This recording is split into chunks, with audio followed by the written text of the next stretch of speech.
he could be the most exquisite gentleman, or the most insane psychopath. He could also be the brains behind a criminal organization. We've seen him as a detective and a senator. He is Kevin Spacey, one of the biggest actors of our time.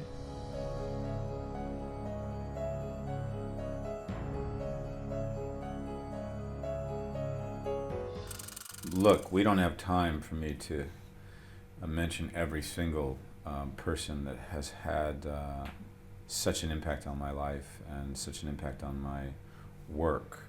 And for me, it really goes back to a guidance counselor when I was in junior high who recommended that I take a drama class. It goes back to my first drama teachers.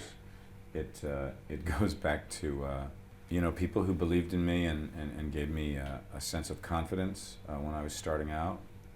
I was very fortunate. Joe Papp, who ran the Public Theater, the New York Shakespeare Festival in New York, was an incredible mentor of mine. Jack Lemmon was an incredible mentor. Alan Pakula, Mike Nichols. And I'm still lucky that I continue to be inspired. I continue to be interested. I continue to wake up every day and feel that I'm getting support.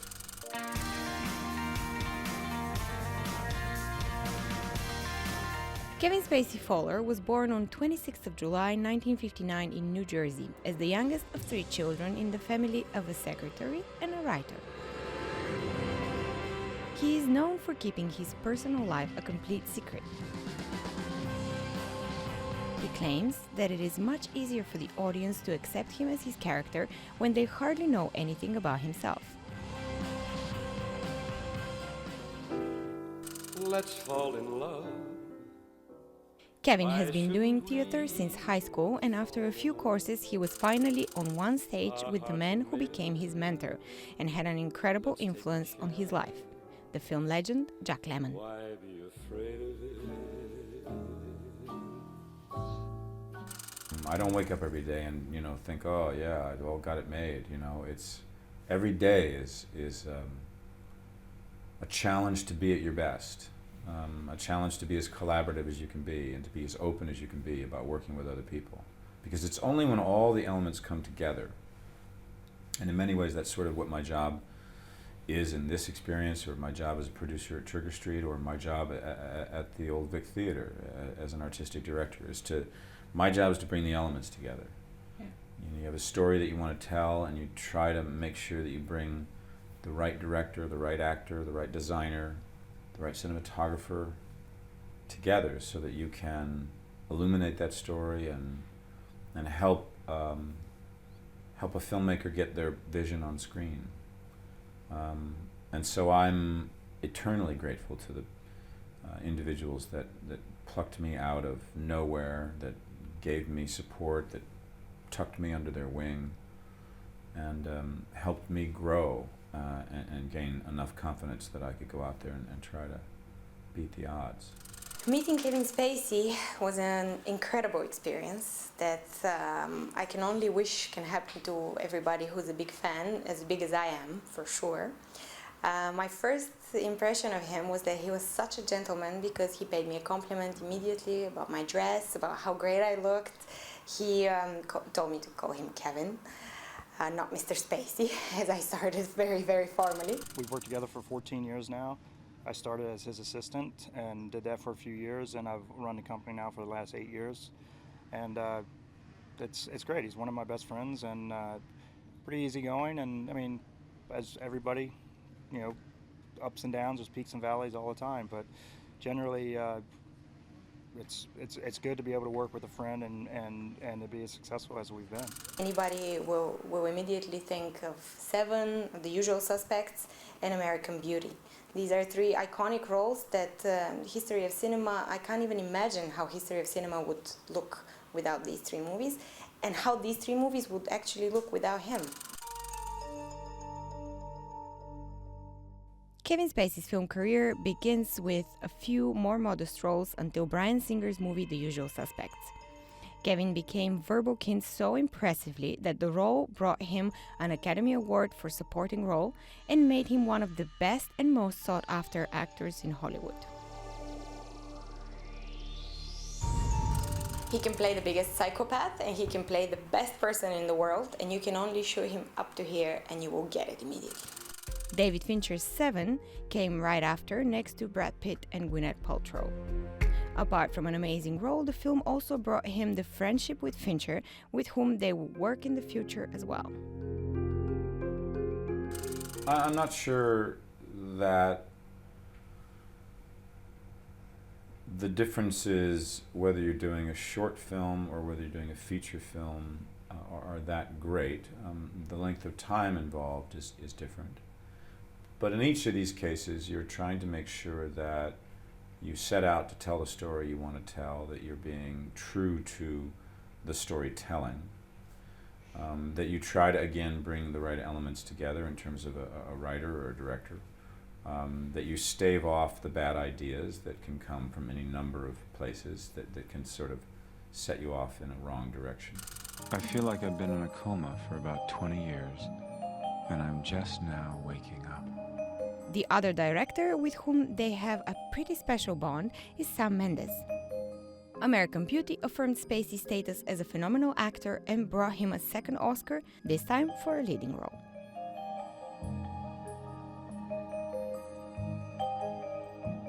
The best thing a producer can do is step back. If you've hired the right people and you believe in them, and you believe in the process they're going through, then sometimes the best thing to do is to not get involved.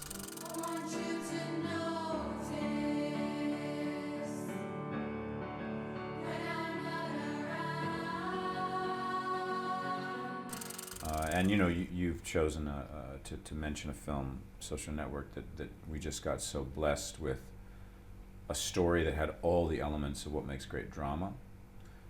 One of the greatest writers in terms of screen that has ever been, Aaron Sorkin, one of the greatest directors that has ever been, in David Fincher. And a studio that believed in what we were doing and supported us 150%, and has continued to be the home where Trigger Street is based, and many of our films are coming out of Sony. I suppose the best example that I have currently is House of Cards. Spacey plays the ruthless Senator Frank Underwood in the TV show Next to Robin Wright. The political intrigues and the behind-the-curtain games in the White House have always been an interesting topic not only to the American viewers. House of Cards quickly became a hit. Kevin Spacey was nominated for many awards, this time as a producer as well. No more pain. You have a network in Netflix that didn't ask us to audition by doing a pilot, that believed in the track record that I had, that believed in the track record that David Fincher had, that believed in the emerging wonderful playwright Bo Williman, who's our showrunner and head writer, believed in the story, and said, how many do you want to do? And we said 2 seasons, and they said, go ahead. And we were given complete artistic control. They trusted the people they hired to do the job they hired us to do. And as a result, we've done the job we wanted to do. And it's worked out better than any of us could have possibly hoped. But I think in large measure it's because all the elements have come together and everyone's been at their best, reaching for something that we all wanted to make work. And we all believed in how to make that work. And we've all collaborated together in a very specific and energetic and satisfying way. And I think it's a lesson. I certainly have tried to instill this in my staff at the Old Vic. You know, over this past year and a half, I've been away. It's the first time in 9 seasons that I've been away. I only took House of Cards because we're 9 seasons in, and I felt like we're at a place as a company where I could afford to go away for a period of time. And everything that has happened at the Old Vic in the last year and a half, I've programmed from the road. Because I was on the road with Richard III for 6 months, and then I was doing House of Cards for 6 months, and now I'm back doing House of Cards for another 6 months. We've had hit after hit after hit. So I know my staff is like, stay away, because whatever's happening, it's working. But here's why I think it works, and why it even worked while I was there. I trust the people I hire. And if you spend enough time with a director and a designer and maybe a leading actor or actress, and you know the direction you're trying to go in, trust them. They will deliver. If you're hoarding over them and constantly getting in their face and sort of giving your opinion about this, that, or the other, you can slow down the creative process. You can involve yourself in a way that you should not involve yourself. So I think there's a great lesson in trusting the talent you hire and letting them get on with telling the story. Kevin Spacey didn't forget the theater either. He became the artistic director of the Old Vic Theatre in London and produced Richard III on stage together with Sam Mendes. He managed to bring back the old glory of the theatre where Sir Laurence Olivier and Richard Burton have played. He carefully chose his roles in the cinema, and he strengthened himself as an incredible producer and a good manager. It's unnatural to be revenged on him that loveth thee. It is a quarrel just and reasonable to be revenged on him that killed my husband. There's been times when, you, with all the greatest intentions in the world, you sign on to something and you discover maybe halfway through, maybe earlier, that you're at odds with the way in which something is coming together. And sometimes, you go and you see a cut of a film that you've made, and it's nothing like what you thought it was going to be, or you're absolutely convinced that you made a better movie than they cut together. And sometimes you might mention this, and they will say to you, oh, but we tested the movie, and the scores are really big, and you say, I don't trust that, and I think we're going to get killed. And then they don't listen to you, and then the movie opens and you get killed. So I am more fortunate than many because those times have been very few and far between.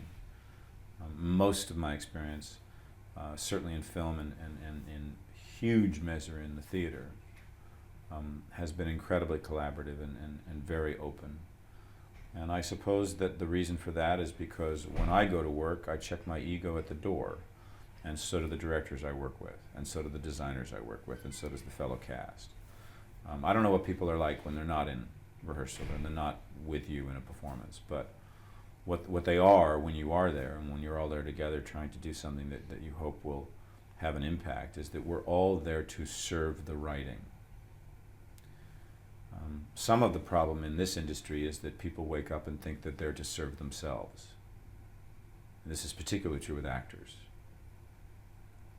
And I believe in my heart that my job, the job of the actor, is to serve the writer. Period.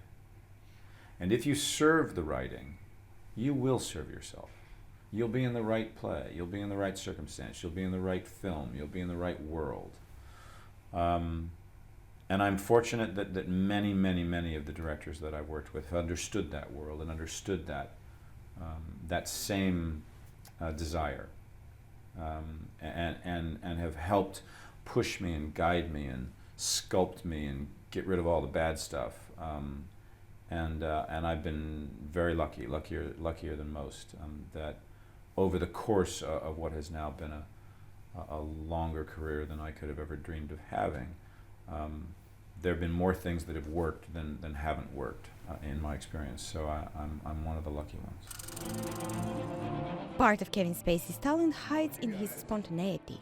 Get ready. He admits one of his favorite roles is a viewer. No, there's a really incredible thing that happens, and it happens to me in the theater as well as happens in the cinema. But I'll use the example of the theater because I think it might just be a little bit more easier to grasp. You come into a theater, it is the most artificial place that you could walk into. You walk in and there's thousands of people and they hand you a program and you go and you sit in a seat that has a number and you sit down and there's a big exit sign there and a big exit sign there and a big curtain. The lights are on and everybody's talking and then the lights go down and the curtain comes up And somehow, 15 minutes, 20 minutes into that play, you and 1,000 other people are taken into a world. And you believe that world. And you embrace that world. And you come out of that theater having had an experience that you won't soon forget. Seeing performances that just dazzle you. And yet it is in the most artificial environment you could think of. Now, film is quite different in that when you're watching a play, you decide what you want to look at. You know, you could be sitting next to me and you could be looking at something else on a stage and I'm looking over there at something else. I mean, the experience evolves to both of us in a slightly different way depending on where you're sitting and what your angle is and what you focus on. Whereas in cinema, every single thing you see or hear has been chosen for you for very specific reasons. And yet when cinema is at its best, at its most compelling, you are again drawn into a world. You forget that you're watching a film. That's my favorite thing, is when I go and I see something and I don't think about the filmmaking. I mean, I might be moved by an image, a performance, but I don't step outside of it and start thinking, oh, where was the camera? Oh, is that person wearing a lot of makeup or not wearing a lot of makeup? I'm not thinking on any of those levels. I am absolutely just engaged in a story. And that for me is the most exciting thing about film and about theaters, that it's not technical to me. It's spiritual, it's emotional, I love being taken to another world. I love it. And it doesn't matter whether that world is a dramatic piece or a documentary or a comedy or whatever it might be. If someone has done their job and everyone has come together and all those elements have come together, they can even make someone like me, who knows everything you could possibly know about what it is to make a movie or do a play, and take me somewhere I've never been. And that's an incredible feeling. The life and the career often present challenges to Spacey. How does he deal with the choices in life that he has to keep making?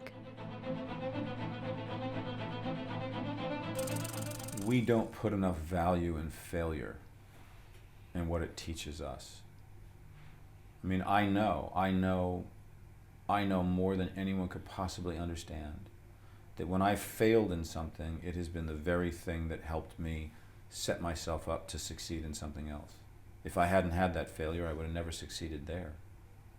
I mean, I've had when I started out, I remember doing a play that had a certain theme to it, certain ideas to it. I just wasn't any good. I wasn't able to achieve whatever that writer was going for, and maybe the director wasn't right, and I wasn't getting the kind of help that I needed. And then I did another play that had sort of similar themes, and I fell on my face again.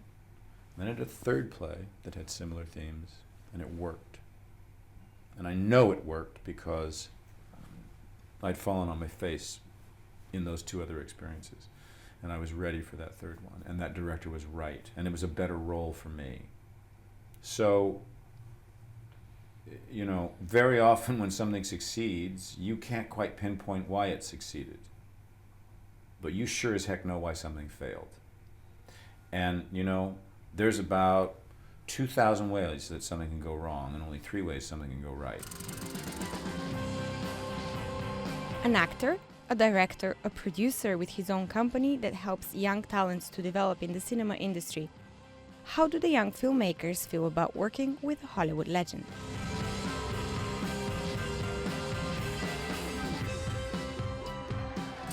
To me, he's a great star, and in my mind, he can act anything, he can play any part. And why should I, a person who accomplished nothing, tell the person who accomplished everything what to do? And if that's the way I look at him and I see the situation, then I'll be facing a problem. But if I think of him as if not this great star, but as a remarkably talented actor, it is in this case that there's a chance for this wonderful chemistry that exists between the director and his actor. Really nice person and an intellectual, so When he comes on set, he kind of eliminates all the barriers that could be there. There was a hug, we asked each other how we were doing, and he stopped being the Kevin Spacey. I'm still a little nervous about directing Mr. Spacey. I'm sort of gonna see how that goes. When I got there the first time, the first time I saw Kevin on set, he was in costume. Not that it's an elaborate costume, you know, it's just a shirt and a tie, but he looked just as I imagined. It's very surreal to be walking around as your set and then have Kevin Spacey just sort of there. When I first stepped onto the set, I was a little bit nervous. There is a certain degree of intimidation. He's one of the greatest actors of our time. That's intimidating. But he very early on put me at ease, and I very early felt comfortable giving him suggestions and telling him, you know, no, let's try this instead. He had some great ideas as well. You know, I would recognize that. I would say, yeah, let's do it that way. It became a very good working relationship very quickly. Kevin was one of the most gracious actors I've ever worked with. On the first day at lunch, I started having a conversation with Kevin that was not about the film. It was just a casual conversation. And I think that really helped just for us to connect a little bit. And in the next half of the day and the next day after that, I feel like we started to have a rapport that it was easy on set. He went from a year doing Richard III, then these films, and then he's going off to do something with Fincher. Like, I just like that I'm in the middle of that.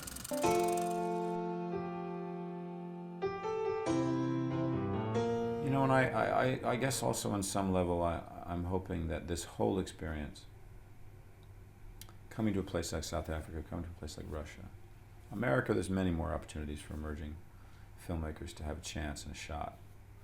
But in a place like Russia, in a place like South Africa, where the film industries are still fledgling and beginning and trying to now make an impact, you know, maybe people in positions of power, maybe people who are wealthy and who at the moment don't do enough with their wealth, don't give it away. You know, why I like Mayor Bloomberg is because his belief is that if he leaves his daughters $23 billion when he dies, there's something wrong with the world. And that's why he's giving it away. He's trying to give it away faster than he's making it. And there are a lot of people in Russia who are very well off. And yet you have a film industry here that isn't supported in the way that it should be. So maybe someone who's rich will go, hey, you know what? That Jameson First Shot thing was a really good idea. Look what happened to that filmmaker last year, made that really specific story about Russia. Look what happened to that filmmaker this year.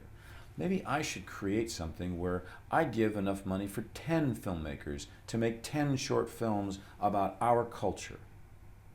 There are undoubtedly 30 stories about something that has happened in Russia in the last 10 or 20 years, or even its previous history, that deserve to be told. This is the only way that a nation grabs its culture and owns it. Because you can go back through the history of time and say that the only way that great art ever happened was because it was commissioned, because czars built theaters and opera houses, because princes said, yes, we should do theater, because someone said to Michelangelo, paint that ceiling for me, and here's the money to do it. The notion that art and commerce shouldn't meet completely obliterates the fact that most great works of art were supported by wealthy people and by governments. So you have a vast amount of people in these countries that are not being supported in the way they should be. So step up. Step up. Do something with your money. Jameson is. It's terrific. I liked him more and more with every minute of that conversation. If I thought that he was a great actor before, now I think he's just an amazing person. Meeting Kevin Spacey is an inspiration. He is an example not only to the cinema industry, but also of how a person can dedicate himself to others. Kevin truly gets pleasure from working with young talents and accepts their entrance to the cinema world as a personal calling.